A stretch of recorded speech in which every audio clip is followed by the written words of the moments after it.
ఈ సీజన్లో భారీ అంచనాల నడుమ బరిలోకి దిగిన సన్ రైజర్స్ హైదరాబాద్ తొలి మ్యాచ్తోనే 286 పరుగులు చేసి వామ్మో అనిపించింది భయ్య. అయితే ఆ తర్వాత నుంచి ఆటదారి తప్పిందనే చెప్పాలి. వరుసగా 4 మ్యాచ్ల్లో పేల ప్రదర్శన కనబరిచింది.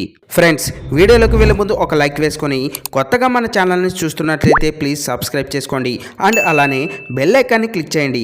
ఇక విషయానికి వస్తే గత సీజన్లో బ్యాటింగ్కు కొత్త అర్థం చెప్పిన జట్టు సన్ రైజర్స్ హైదరాబాద్ భయ్య. ఎటువంటి అంచనాలు లేకుండా బరిలోకి దిగి ఏకంగా ఫైనల్ వరకు చేరుకున్న ఘనత సన్ రైజర్స్ హైదరాబాద్కు దక్కుతుందని చెప్పాలి.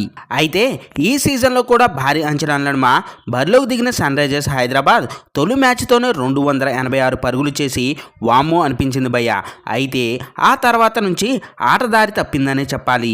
వరుసగా 4 మ్యాచ్ల్లో పేల ప్రదర్శన కనబరిచింది. సో సన్ రైజర్స్ హైదరాబాద్లో 3 ప్లేయర్లు పరమ చెత్త ఆట ప్రదర్శిస్తున్నారని చెప్పాలి. వారు అభిషేక్ శర్మ, ఇషాన్ కిషన్, నితేష్ కుమార్ రెడ్డిలు చెత్త ఆటతో విసుగు తెప్పిస్తున్నారనే చెప్పాలి. సో వీరిలో అభిషేక్ శర్మ 5 మ్యాచ్ల్లో కేవలం 51 పరుగులు మాత్రమే చేశాడు. గుజరాత్ టైటాన్స్ పై కేవలం 18 పరుగులు మాత్రమే చేశాడు.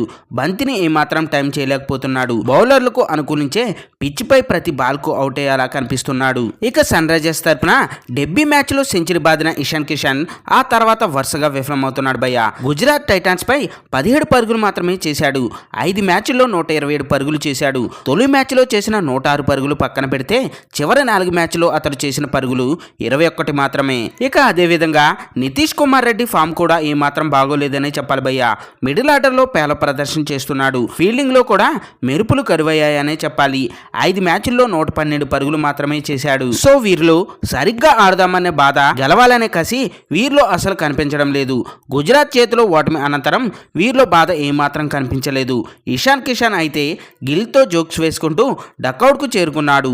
ఈ ముగ్గురిని తర్వాత మ్యాచ్లో పక్కన పెడితే మంచిదని చెప్తున్నారు. వీరు ఆడినా ఓడుతున్నాం కాబట్టి వేరే వాళ్ళకి అవకాశం ఇచ్చి ఓడితే ఈ ముగ్గురికి బుద్ధన్నా వస్తుంది. ఫ్రెండ్స్, దీనిపై మీ అభిప్రాయాన్ని కింద కామెంట్స్ రూపంలో తెలియజేయండి.